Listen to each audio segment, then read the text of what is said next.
Hey everybody, what is going on? Hexlex here. Got another Master Duel video for you. Coming at you with some games from the off-meta event. So this was, of course, the latest tryout duel that a lot of people were pretty excited for going into it. The premise, naturally, being off-meta, is that you cannot use cards that have higher than a 0.1% usage rating. So, of course, the first question I ask is, well, what are the most competitive decks that fall under that category? And there are a few answers. So, I am on Sword Soul Tenyi, pretty much all of which is legal. There's also Madolche, I almost played that.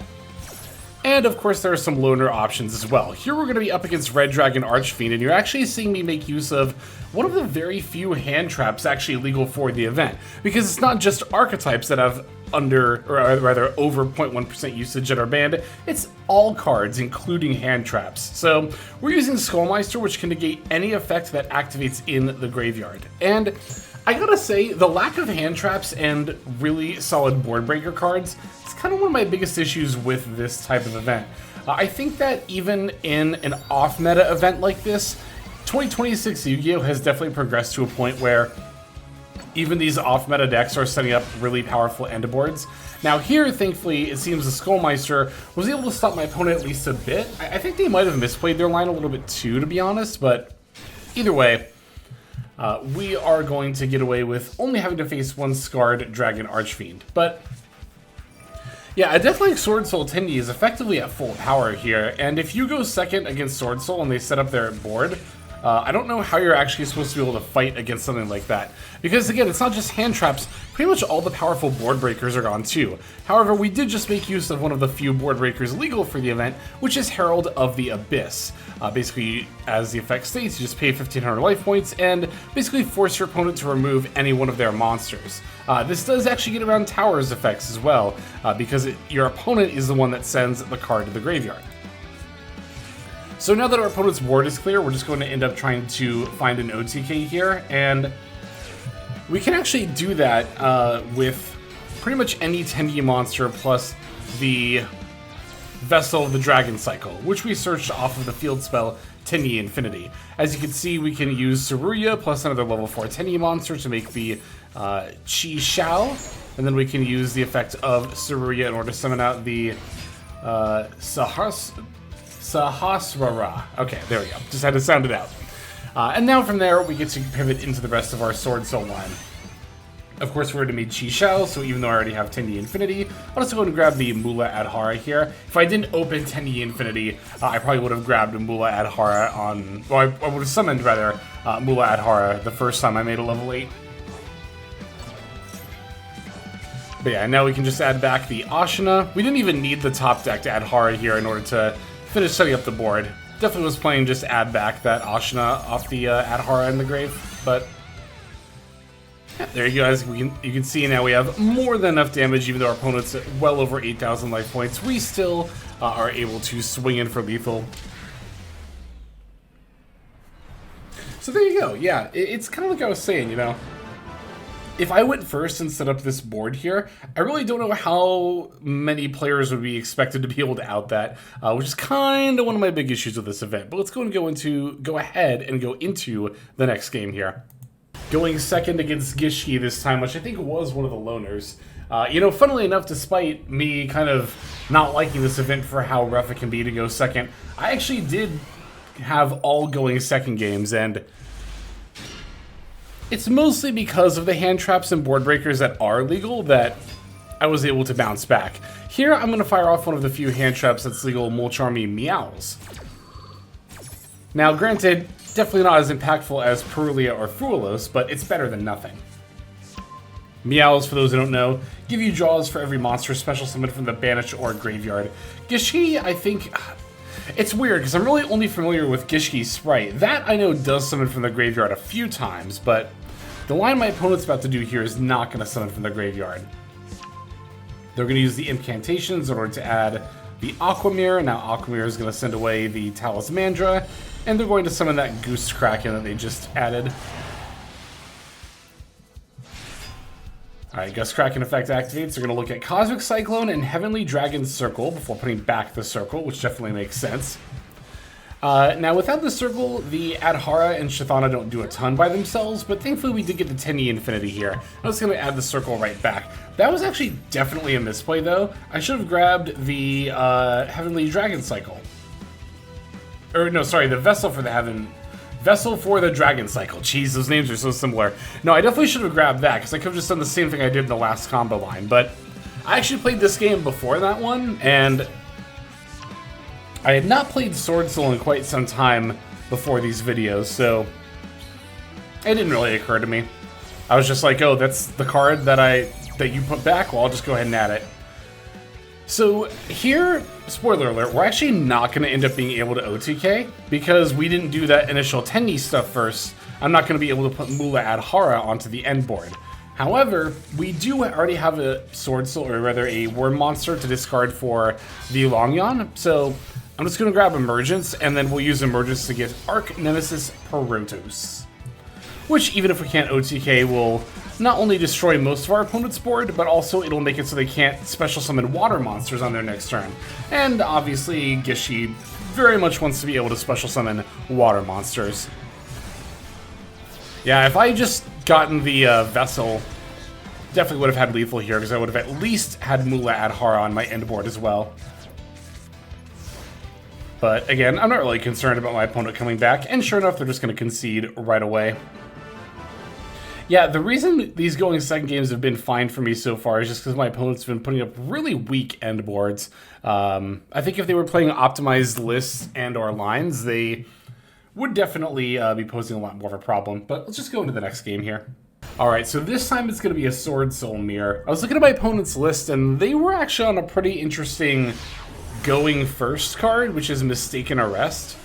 It's basically a quick play spell version of Joel and Lockbird, if I remember right. I just looked at the effect, but you'd think I'd remember. But yeah, again, you know, obviously that's only really good going first. So, okay, they went Vessel and then Vishuddha. That was definitely a misplay, because of course, if they had Vesseled with the Monk up, they could have added and gone for, yeah, they could have gone full combo here, but I mean, I don't know. I also definitely misplayed during this event, so I can't really be too hard on my opponents here. Yeah, like I said, it's just been a minute since I've played a Sword Soul 10E deck. You know, when I was thinking about what archetypes were going to be under 0.1% usage, I definitely was not expecting Sword Soul. Madolche was actually one of my first thoughts. I really like playing Madolche, and I tried to use it for any event where it's like a really good deck, but no, when I saw Sword Soul was legal, I was like, yeah, that's just got to be the best deck in the room, right? I mean, that's the thing too about like the idea of an off-meta event. Like, it's definitely novel, but at the same time, you can never not have a meta, right? Like, there's always going to be a best deck in the room. Anyway.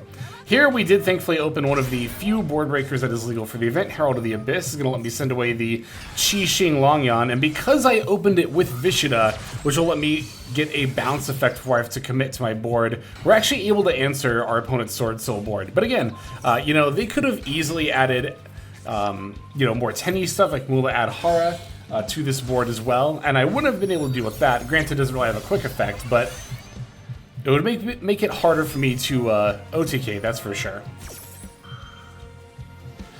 So again, even though I am winning these going second games, I really do think it's mostly because my opponents aren't setting up optimized end boards, and also I have been getting really lucky about opening, you know, the few board breakery stuff I do play. You'll notice I'm also on Cosmic Cyclone.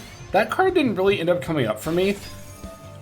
And I think if I were to go into the event with the knowledge I have now, I would have probably taken it out of my deck altogether. Maybe I would have left it, but no, that Herald of the Abyss is definitely putting in a lot of work when you can't really do anything during your opponent's turn outside of exactly Meows and Skullmeister in order to stop their plays. But I do have one more game to show you, even though it's only 3 for a dual trial wins that you need to get. I did play a few more games beyond just that, so let's take a look at this last replay. And we're going to be up against Gishki once again for this going second game, this last one here. Yeah, so I think this time they do end up ending on the newer boss monster. What is it called again? Naramanus, that's right. Gishki, Gishki, Naramanus. And as you can see, this time I don't have any of my board breakers or hand traps to really fall back on. So, yeah, they're going to start some of the incantations, adding the Naramanus. They even have Shadow as well. So they can grab Gishki and Necromir, but it doesn't really do a ton for them. They're just going to end up using the Aquamir and tributing both their incantations for the Naramanus.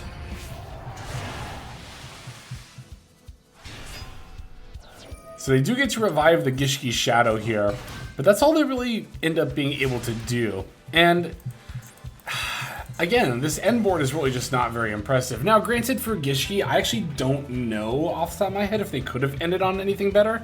This might have been the best that the Gishki Loner could do. But again, if you're actually building a deck for this event, you can definitely build something with a bigger end board. Of course, because I'm on it, I've been using Sword Soul as an example this whole time. But Madolche, which I mentioned earlier, you know, also has quite a bit when it comes to its end board as far as disruption goes. I know that Monadium is legal for this event. I actually probably should have played that, honestly. I saw Scareclaw was legal. Those can put up some pretty solid end boards too. That can be fairly difficult to break. And there was one other one. Oh yeah, I saw that Super Heavy Samurai was legal. It's kind of wild to think how good those cards were when they first came out, and now they're all under 0.1% usage rating. But yeah, here, again, the one Naramanus is not nearly enough to stop. We're able to beat that out very, very easily with the Ashina before we just proceeded to build up to our OTK line. So there you go. There's some of the gameplay there. Let me show you the list that I settled on, and then we'll finish off the video after that. Okay, so here is my off-meta Sword Soul deck. Yeah, I'm only on 2 Meows because I only own 2. I was not about to craft a 3rd for this event. I don't even know if playing Meows is necessarily correct. It's just like, again, it's one of the very, very few hand traps that's actually legal. So it felt like a good option, but definitely love the playset of Skullmeister in this event. Obviously going to be one of your best bets when going second. And again, Herald of the Abyss. This card, as you saw, performed extremely well as a board breaker tool. Now, like I said, I've got these Cosmic Cyclones here, but I think moving forward, I'd actually probably drop these, and I'd probably just max out the Herald of the Abyss, and I think I would definitely want a second Vessel for the Dragon Cycle. So I think this is what my off-meta Sword Soul deck should have looked like. This looks pretty solid. You could also definitely make an argument for another Blackout as well. For the extra deck, I definitely plugged in just a lot of kind of generic stuff to fill it out to 15. Like for generic 8s, we've got Crimson Blader, Stardust Spark Dragon, Scarlet Red Dragon Archfiend. I did actually almost summon a couple of times, but I realized I could either control down or OTK without it, so, but it's definitely a really good tool. What else is there? Oh, Time Lord Progenitor Vorpgate was really just about the only generic level 10 synchro that was legal, but it's a decent option to board wipe, I suppose. And then, oh yeah, also Berserker of the 10E. Didn't really ever have plans on summoning that, but it's here. But other than that, a lot of the stuff that's in the extra deck is something you would expect to see in an actual Sword Soul deck. So, yeah, the way that I kind of was going about deciding what to play is I just sorted by URs, right? And then if you want to sort out Legacy Pack URs, you just go Dismantle Selected. But yeah, as mentioned, Madolche being fully legal, Goblin Biker, that's right, that was another pretty solid option. The Adventure Engine was here. Oh, and Rescue Ace. Yeah, I think Adventure Rescue Ace, you could have actually made a pretty decent argument for that. Pearly is a pretty decent one. I guess to be fair, Sword Soul doesn't really have access to like generic end board stuff, but it's still there. But I mean, you look at these options, right? I mean, at least in my collection here. Oh, Phantom Knight, I didn't even think about that. Ooh, I should have played that. Anyway, I'm looking at, like, you know, the options here, and any of these decks is capable of Tri-Brigades here. The Zodiac stuff is even here, which is really funny. But yeah, this is all capable of putting up some really solid end boards. So I don't hate the idea of off-meta, but I really do think that in the future, I don't know, they really should look at maybe excluding some possible like hand trap or board breaker stuff, just to not make going second feel so bad overall. Again, I know I did pretty well going second in this video, but I don't think that would be indicative. Like, if off-meta truly was going to be its own format, like, you would be seeing much better boards than what I faced against. I mean, to be fair, it's not a true alt format, like it's only around for 3 days, but I know this is the type of format that a lot of people would probably, you know, really like to see. But I think that, you know, there are just some issues to iron out. It's not like, I don't know, because there's this kind of idea among certain players that if you do trim it down to just the most underused cards in the game, it just solves itself, right? But definitely does not end up being the case. Game balancing is far more complicated than I think most people think, but in any case, it's pretty much going to do what I think for this one. So thank you, as always, for watching. Super appreciate the support. Watching all the way to the end is a great way to support not just me, but any smaller YouTube channel. That's going to do it for now, though. So let's move on to the outro so we can also thank our YouTube members and Patreon subscribers. Hey everybody, Hexlex here. Thank you so very much for watching all the way to the very end of the video, which, by the way, is one of the best ways to support the channel. Speaking of supporting the channel, take a look at the names on screen. These are folks who have been so generous as to either join as a YouTube member or subscribe over on patreon.com/Hexlex to support. There's also perks for doing so. If you would like to see YouTube videos early, as well as some exclusive videos that get uploaded to YouTube, but for one reason or another I decide not to publish, definitely go ahead and hit that join button to see content early, as well as some exclusive content. If you're looking for more exclusive content, over on patreon.com, I upload exclusive videos that are not posted on YouTube just about every single day. Whether you choose to subscribe over on Patreon, join as a YouTube member, or simply continue to watch, your support is greatly appreciated. Thank you so very much. But for now, this is Hexlex. I am signing out, and I hope that you have a fantastic day.